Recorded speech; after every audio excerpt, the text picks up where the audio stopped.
আসসালামু আলাইকুম এভরিওয়ান, কেমন আছেন আপনারা সবাই? তো শুরু করতেছি আপনাদেরকে নিয়ে আর একটি ব্লগ। সকাল সকালে এসে পড়লাম। তো আজকে হচ্ছে শুক্রবার, সবাইকে জানাই জুমা মুবারক। তো শুক্রবার মানে তো কিছু না কিছু ভালো, কিছু না কিছু রান্না করি প্রতি শুক্রবারই। তো আজকে রান্না করব, রোস্ট রান্না করব। এখানে দেশি মুরগি নিয়ে নিয়েছি 2টা। তো এটাকে আমি যেভাবে রোস্ট রান্না করি, যেমন রোস্ট রান্না করার আগে এখানে লবণ মাইখা নিলাম। রোস্টের মধ্যে অনেকগুলাই লবণ মাখছি। তো এটা পরে ধুয়ে নেব। আরও প্রায় 1 ঘন্টা 1.5 ঘন্টা এইভাবে লবণ মেখে রাখবো, যাতে ভিতরে সুন্দরভাবে লবণটা যায়। তো লবণগুলো মাইখা রাখলাম এখন। তারপর এটাকে রান্না করব একটু পরেই। আর এখানে নিচ্ছি কতগুলো গরুর মাংস। তো গরুর মাংস রান্না করতেছি। আজকে রান্না করব পোলাও, গরুর মাংস আর রোস্ট। তো মাংসটা এখন কষাই নেব। তো এখানে রোস্টের জন্য আমি ব্লেন্ডার করতেছি বাদাম আর একটু পেঁয়াজ আর হচ্ছে কাঁচামরিচ আর জয়ত্রী। আর এখন দেব অল্প একটু জয়ফল। তো এই যে অল্প একটু দেব। তো এগুলো ব্লেন্ডার করে নিব সবগুলো একসাথে।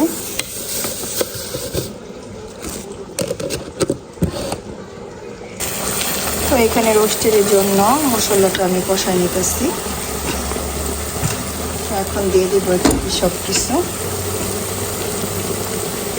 দিয়ে দিলাম জিরা গুঁড়া,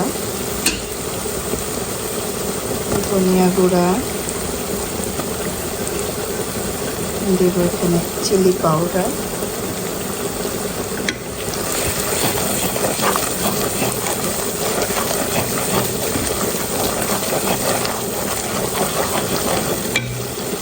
দেব আর একটু জিরা গুঁড়া,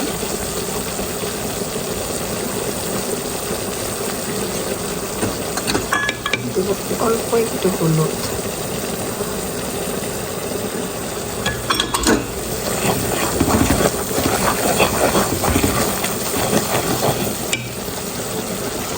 আর রোস্টগুলো হচ্ছে আমি ভাজবো না, যেহেতু এগুলো দেশি মুরগি।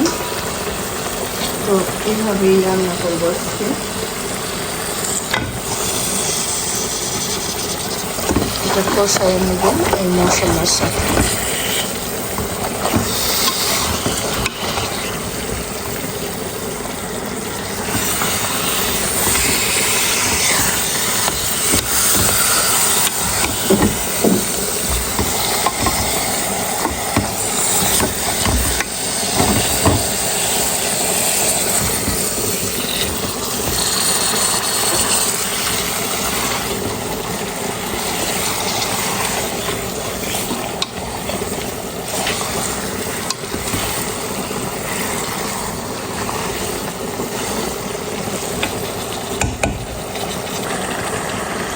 আর এখন হচ্ছে দিয়ে দিব বাদাম, যে ব্লেন্ডার করে রাখছিলাম, পেঁয়াজ আর বাদাম।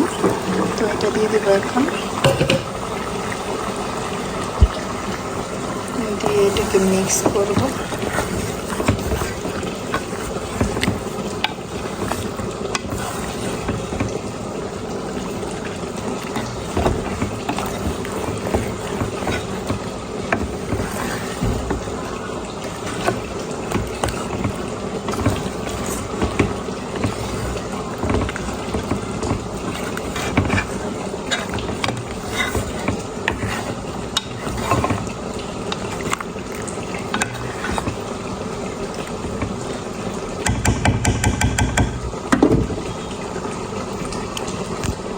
দিয়ে দিব অল্প একটু টক দই।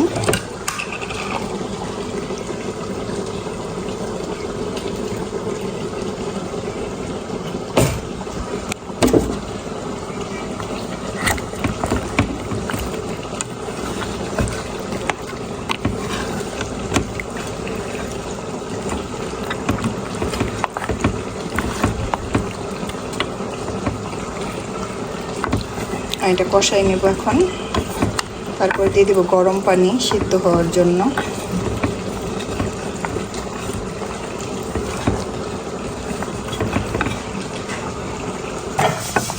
তো এই তো রোস্টগুলো হয়ে গেছে। তো একটু শুকায় নেব। এটা সফট হয়ে গেছে।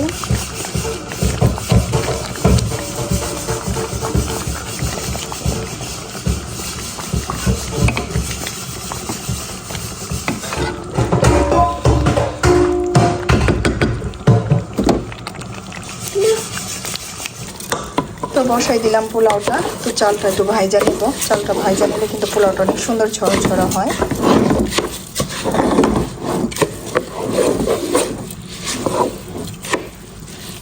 এটা একটু ভাইজা নিই চালটা।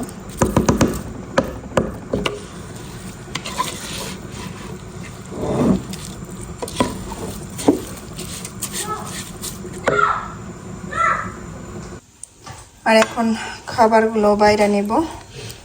তো রোস্টগুলো একটা বাটিতে নিয়ে নিতেছি।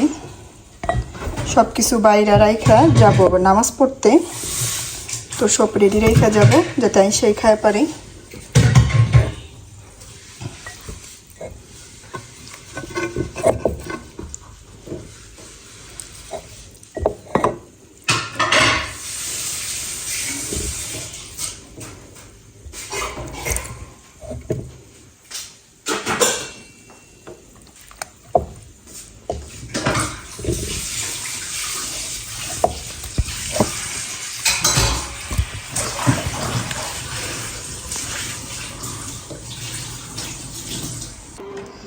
আর এই তো এখন আমরা খাবো সবাই একসাথে। তো এখানে আছে গরুর মাংস তরকারি। তো আজকের ভিডিও এই পর্যন্তই। দেখা হবে অন্য কোনো ভিডিওতে। লাইক কমেন্ট শেয়ার করবেন, সাবস্ক্রাইব করবেন। আল্লাহ হাফেজ। এটা আবার কোন চাই? এটা তো ওই যে চিনি